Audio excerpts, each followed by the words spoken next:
Huh? Just like that!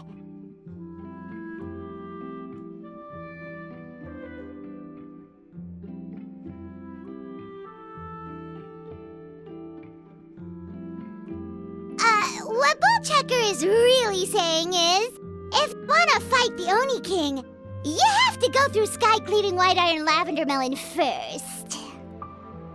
Really? You're willing to help us with our humble film project? Sure, it's no big deal.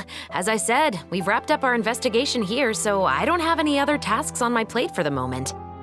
Besides, I personally really like this novel. I even have the collector's edition at home. Stories where justice prevails over evil never get old for me. Then we've got a deal? Yes, I'll see you on set tomorrow. Oh my! I can hardly believe it! I should tell Lady Farina immediately. Oh, and I must tell the prop manager and lighting technician to get everything ready. We start filming tomorrow! Calm down, Xavier. The film is going to take more than just a day to finish. Still, I should also head back now and start preparing the actors' costumes and makeup. Alright, guess that's it for today then.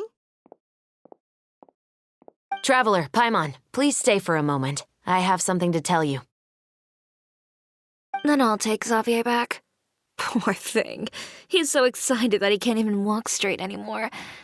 I don't want to spend our first day fishing our producer out of the fountain.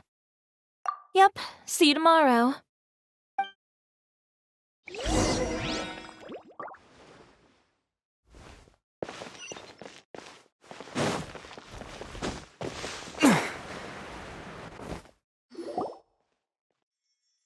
So what did you want to tell us, Chevres? Have you read The Two Musketeers? The story is about a pair of children born into the household of a baron and their struggle to survive together and take revenge for their mother.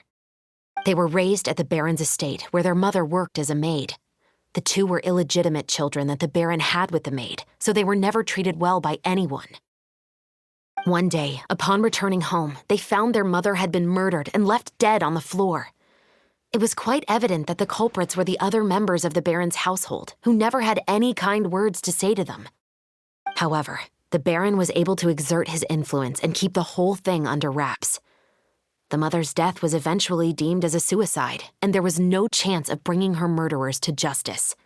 The two siblings decided to flee and someday avenge their mother.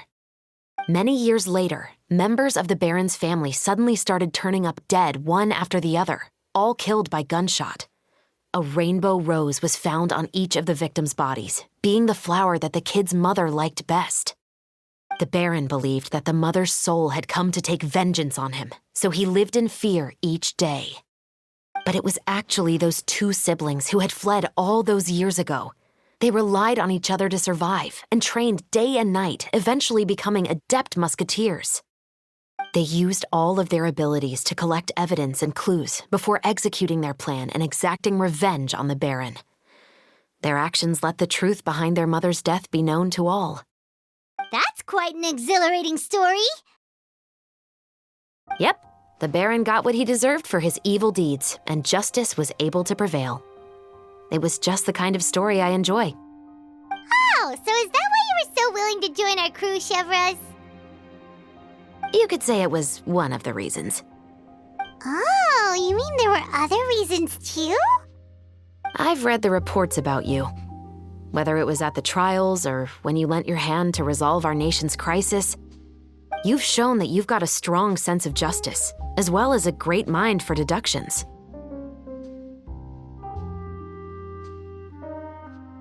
Yes, you're as sharp as I expected. It seems you've experienced many similar situations before. There's been a recent murder case involving muskets. The perpetrator's methods appear to be very similar to what is described in the novel. Huh? Really? But Paimon didn't see anything about that in today's papers. The Marechaussee Phantom hasn't yet released any information to the public because the investigation is currently at a standstill. The murderer is extremely cautious. A murder involving firearms?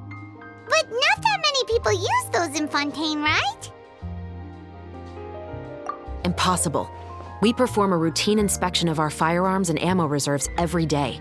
If one of the weapons had been fired, it would stick out like a sore thumb. Besides, I trust the members of my platoon. However... Well, that's all I can disclose about the case today. Huh? What do you mean? I hope you all can go back and get some shut-eye. You can decide tomorrow whether or not you'd like to join the investigation with me. I'm aware this might not be the ideal time to add more to your plate, but the more capable people we have, the better the chances that justice will prevail.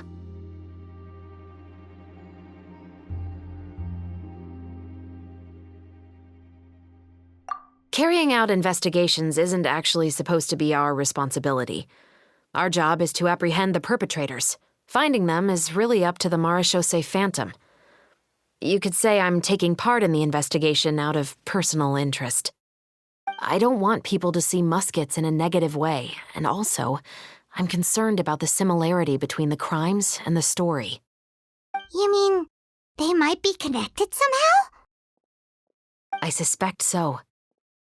Just to make myself clear, this is not an order, nor is it a deal of any kind. It's a request, nothing more.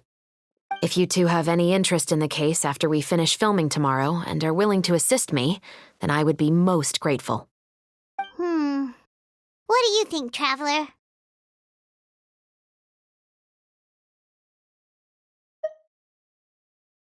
Yeah, you're right.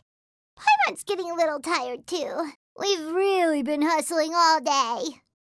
You'd better head back and get some rest. It's good to keep a calm mind, especially when you're about to make an important decision. Otherwise, when the moment comes, you might end up like that shopkeeper and not even realize that the right choice is right there in front of you.